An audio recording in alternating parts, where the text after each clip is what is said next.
میں زمین و آسمان کو نہ پیدا کرتا۔ اس کا مطلب یہ ہے اگر زمین نہ ہوتی تو انسانوں کا وجود ہوتا؟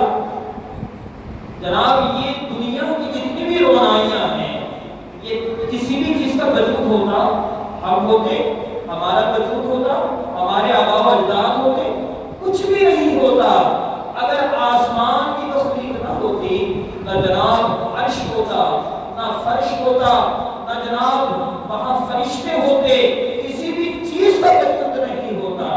اس کا مطلب کیا ہے؟ سب سے پہلے جس کی تخلیق کی گئی وہ اللہ کے رسول کی تخلیق ہے، اور اللہ کے رسول کے سوا اللہ پاک نے اس دنیا کی تخلیق فرمائی ہے۔ تو گویا ہم اس کے کھاتے ہیں، حضور کے کھاتے ہیں۔ ہم صدقہ کس کا کھاتے ہیں؟ حضور کا صدقہ کھاتے ہیں۔ تو اسی وجہ سے کہتے ہیں کہ پیرا کھائے تیرے غلاموں سے گزرے، عجب کھانے میں منکر، عجب کھانے اور رانے والے، انکار بھی کرتے ہیں حضور کے شان میں، گستاخیاں بھی کرتے ہیں، اس کے باوجود زندہ بھی ہیں، اس کے باوجود دنیا میں کھا بھی رہے ہیں، اس کے باوجود دنیا میں چل بھی رہے ہیں، اس کے باوجود اس کے دیے ہوئے سانس کو لے بھی رہے ہیں، اس کے باوجود اپنے زندگی کو صحیح سلامت رکھے ہوئے ہیں۔ بہت بڑا سوال ہے، یہ بہت بڑا سوال ہے۔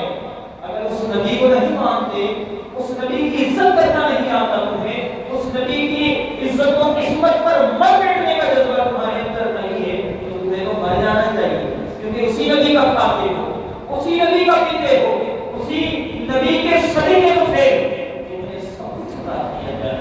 اگر تم احسان مند نہیں ہو تو احسان نہ لو، اپنے آپ کو مٹا دو، اپنے وجود کو ختم کر دو۔ تو لہٰذا کہنے کا مطلب یہی ہے کہ جس طرح علماء عظیم وقار، جس طرح اصول میں خصوص حضرت امام مالک علیہ السلام نے جو بات کی ہے، باقی عدد حقیقت بات کی ہے، اور اسی طرح حضرت علی کرم اللہ وجہ کریم سے بھی روایت ہے۔ آپ فرماتے ہیں کہ من صبا نبی، حضرت علی سے روایت ہے، اور الصائب المسئول صفحہ نمبر 249 جلد نمبر 12 ہے۔ فرماتے ہیں کہ من صبا نبی قتل قتل، جو نبی کے شان میں گستاخی کرے اس کو قتل کر دیا جائے۔ تو فرمایا وہ من صبا اصحابہ جلدا اور جلدا، اور فرمایا جو نبی علیہ السلام کے صحابہ پر پھونکے، فرمایا اسے کوڑے مارے جائے، اس کو بھی نہ چھوڑا جائے، اس کو کوڑے مارے جائے۔